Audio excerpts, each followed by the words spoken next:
Welcome to Slap Theory. I'm Phoenix, and today we unlock one of the greatest enigmas in the universe, a question so simple, it echoes across space and time. Where is everybody? With billions of stars, countless planets, and so much cosmic potential, why are we seemingly alone? This mystery is called the Fermi Paradox, and once you understand it, you'll never look at the night sky the same way again. In 1950, at Los Alamos National Laboratory, physicist Enrico Fermi posed a deceptively innocent question during lunch: where is everybody? The implication: if intelligent life is common, then where are the spacecraft, the signals, the signs? Why haven't we been contacted, visited, or even observed anything at all? There are hundreds of billions of stars in the Milky Way, many of them older than our sun.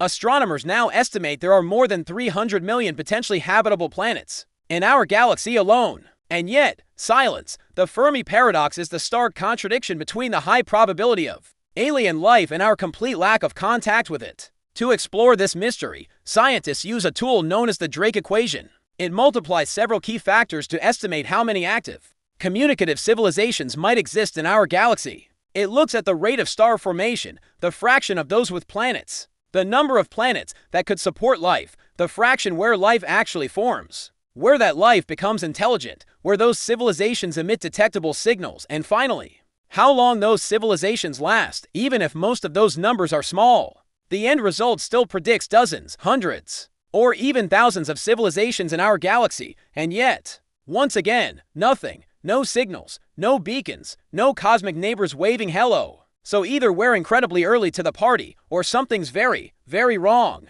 One haunting explanation is called the Great Filter. This is a concept that suggests there is a step in the evolution of intelligent life that is nearly impossible to pass. There are the terrifying possibilities: either we've already passed it, or it's still ahead of us. Maybe the initial spark of life is incredibly rare. Maybe the jump to complex, multicellular life is the accident. Maybe intelligence itself is fragile and doesn't last. Or maybe, most grimly, civilizations inevitably self-destruct. They develop technology that leads to their own downfall, through things like artificial intelligence, climate collapse, or devastating wars, wiping themselves out before they can ever spread across the stars. If the Great Filter lies behind us, it means we might be incredibly rare and precious.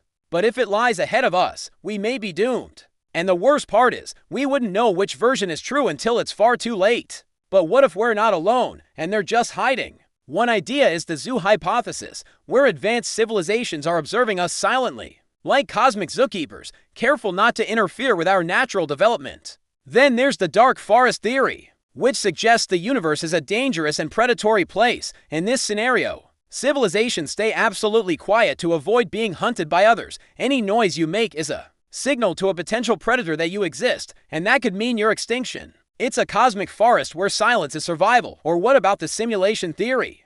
Perhaps our entire reality is just a cosmic computer simulation, and contact with other beings is forbidden by the rules, or simply unnecessary for the experiment. And maybe aliens have evolved beyond biology altogether, into pure digital or quantum consciousness, making them completely undetectable by our primitive biological tools. Perhaps they're not silent at all. Maybe we're just deaf to their signals. But science hasn't given up. In fact, we're searching harder than ever before. NASA's TESS and Kepler missions have confirmed thousands of exoplanets, giving us an incredible catalog of worlds to study. The SETI Institute continues scanning the sky for any radio or laser transmissions that look artificial. Astrobiology is pushing the boundaries, exploring life in the most extreme environments on Earth, from deep ocean vents to toxic caves, expanding our very definition of what counts as habitable. And now, technosignature hunters are looking for even more ambitious signs, like massive Dyson spheres built around stars,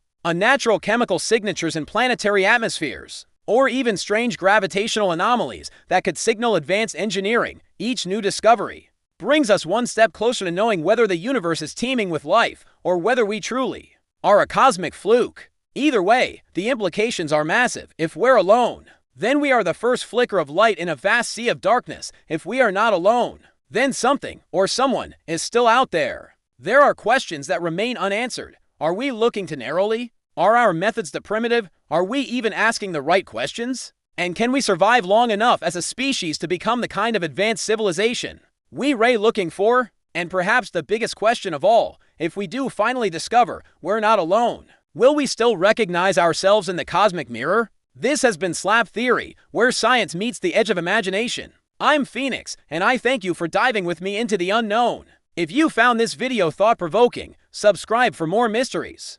We'll be exploring the Great Filter in more detail, Dyson spheres, the lost city of Atlantis, time travel, and simulation theory. We're just getting started. Leave a comment below. What do you think is the solution to the Fermi Paradox? Until next time, keep your mind open, keep your curiosity sharp, and keep looking up.